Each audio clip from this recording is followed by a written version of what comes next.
Hello बच्चों, welcome to my YouTube channel. तो आज मैं आपको पढ़ाने वाली हूँ नेचर ऑफ मैनेजमेंट। मैनेजमेंट के नेचर के बारे में, यानी कि मैनेजमेंट की प्रकृति के बारे में। तो मैनेजमेंट ऑफ नेचर हम देखेंगे मैनेजमेंट एज अ साइंस, यानी कि विज्ञान के नजरिए से, एज एन आर्ट कला के नजरिए से, और मैनेजमेंट एज अ प्रोफेशन के नजरिए से। शुरुआत करते हैं हम मैनेजमेंट एज अ साइंस, यानी कि विज्ञान के उससे नजरिए से। तो देखो, science can be defined systematic and organized body of knowledge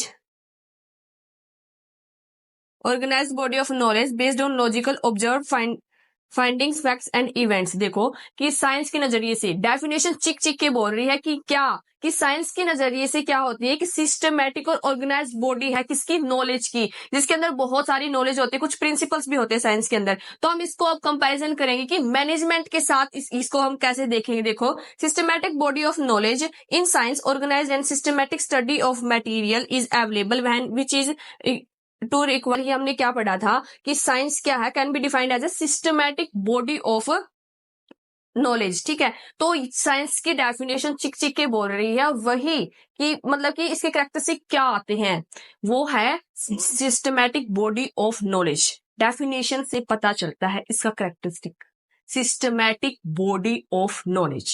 Okay, so in science, organized or systematic study material is available which it used to acquire the knowledge of science. ठीक है, तो क्या होता है कि साइंस के अंदर बहुत सारी नॉलेज होती है, सिस्टमैटिक बॉडी ऑफ नॉलेज है। ठीक है, क्या है कि ज्ञान समूह है, साइंस के अंदर बहुत सारा ज्ञान है, परिणाम के माध्यम से ही मतलब कि आधारित किए जाते हैं, बहुत सारे एक्सपेरिमेंट वगैरह किए जाते हैं। तो देखो, मैनेजमेंट है, मैनेजमेंट के अंदर भी हमें स्पेशल नॉलेज होना जरूरी होता है। तो हम बोल सकते हैं कि साइंस और मैनेजमेंट, मतलब कि मैनेजमेंट के अंदर साइंस के फीचर क्या है, प्रेजेंट है। कौन सा फीचर प्रेजेंट है कि बॉडी ऑफ नॉलेज है। उसके बाद हमारा आता है principle are based on experiment, यानी कि साइंस के अंदर देखो एक्सपेरिमेंट होते हैं, 10th में आपने पढ़ा होगा केमिस्ट्री वगैरह का, फिजिक्स में एक्सपेरिमेंट आपको लैब में लेके जाया जाता है और आपके एक्सपेरिमेंट करवाए जाते हैं। तो management can be cold and exact, मतलब कि देखो मैनेजमेंट के अंदर भी एक्सपेरिमेंट करवाए जाते हैं। यानी कि देखो मैनेजमेंट के अंदर कैसे एक्सपेरिमेंट हुआ था कि क्या हुआ था कि दो बंदे थे और दो बंदों के साथ क्या किया था कि उनके ऊपर ना दो बंदे थे और उनके ऊपर चार थे जो लोग काम कर रहे थे। तो वो चारों की इंस्ट्रक्शन दे रहे थे, चार लोग और दो बंदों की इंस्ट्रक्शन दे रहे हैं।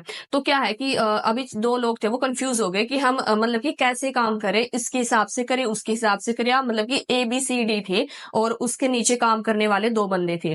ठीक है, तो वो दोनों और चार ऊपर ऑर्डर देने वाले चार थे और नीचे काम करने वाले दो थे। तो उनके ऊपर एक्सपेरिमेंट करके किया था। तो क्या हुआ था कि जो रिजल्ट था वो बिल्कुल अच्छा नहीं आया था। फिर क्या किया कि उनमें से मतलब कि एक बंदा लिया और ऊपर काम करने वाला, जो ऊपर से ऑर्डर देने वाला, उसको भी एक को ही लिया गया। तो उसने बहुत ज्यादा अच्छे से, बहुत ज्यादा ऑर्गेनाइज तरीके से, एफिशिएंसी से अपने काम को पूरा किया गया। तो क्या है कि मैनेजमेंट के अंदर भी एक्सपेरिमेंट्स होते हैं। तो मतलब कि एग्जैक्ट नहीं होते साइंस की तरह, क्योंकि ये ह्यूमन के ऊपर एक्सपेरिमेंट होते हैं, जो कि बेसिकली मतलब कि अलग अलग उनका रिजल्ट निकल के आता है।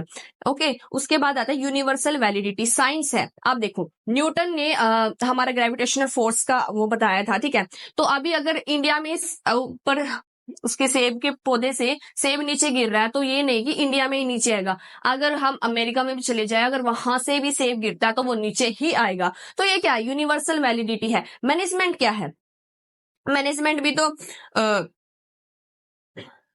लेकिन हाँ, जो मैनेजमेंट है वो क्या है कि अलग अलग हो सकती है। इंडिया में कुछ अलग तरीके से मैनेज करने का तरीका होता है लोगों का, और बाहर कुछ अलग तरीके से होता है। तो ये क्या है कि टोटली डिफरेंट है। ठीक है, तो ये क्या है, टोटली डिफरेंट है।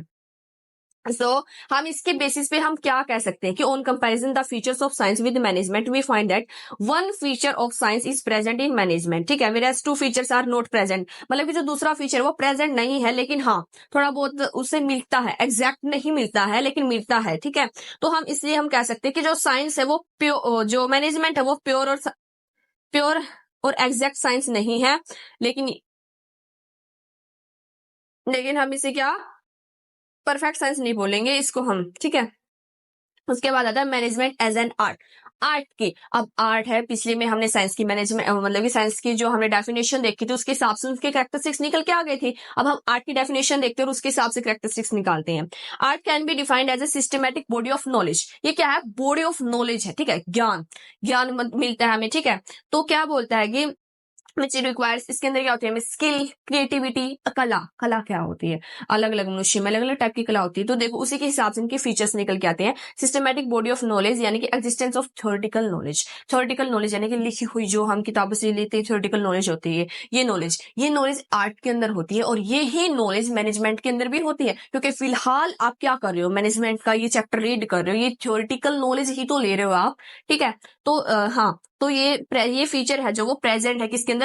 मैनेजमेंट के अंदर। उसके बाद आता है पर्सनलाइज्ड एप्लीकेशन। पर्सनलाइज्ड एप्लीकेशन का मतलब होता है कि थ्योरेटिकल नॉलेज सिर्फ इनफ नहीं होती है, ठीक है। सभी की अलग अलग पर्सन की अलग अलग स्किल होती है। जैसे कि दो अध्यापक है जो उनका पढ़ाने का तरीका बहुत अलग अलग हो सकता है, तो होती है उसकी पर्सनलाइज्ड एप्लीकेशन। कला सबकी, देखो जैसे दो लोग अगर डांस करते हैं तो एक इंसान के डांस से अलग अलग हो सकता है, तो इसे हम बोलते हैं पर्सनलाइज्ड एप्लीकेशन। और यही चीज मैनेजमेंट के अंदर देखी जाती है कि मतलब अगर दो कंपनियों के मैनेजर होते हैं, जरूरी नहीं है कि उनका चीजों को मैनेज करने का तरीका एक जैसा ही होगा, सबका अलग अलग तरीका होता है, अलग अलग तरीके से सभी करते हैं। उसके बाद हम देखेंगे तो ये मैनेजमेंट के अंदर फीचर प्रेजेंट है, ओके।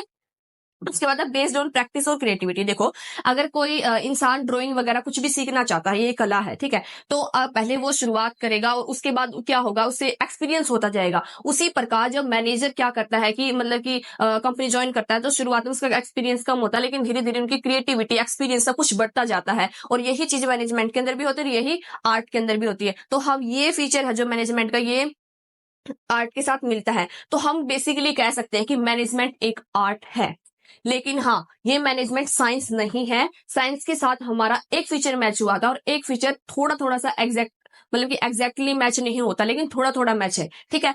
उसके बाद हम देखेंगे मैनेजमेंट ऑफ बोथ साइंस और art. Management is both as science और एक गुड आर्ट होती है। Like science it has a systematic और वेल ऑर्गेनाइज्ड बॉडी है नॉलेज की, and like art it requires personal skill चाहिए, इसके अंदर क्रिएटिविटी भी हमें चाहिए होगी, practice to apply just no such knowledge is the best possible way. Science and art are not contract to each other, both exist together in every function of management. Okay, so management as a profession हम आगे video लेकर आएंगे, आगे इसके ऊपर बनाऊंगी मैं आगे, और नेक्स्ट वीडियो में आएगा।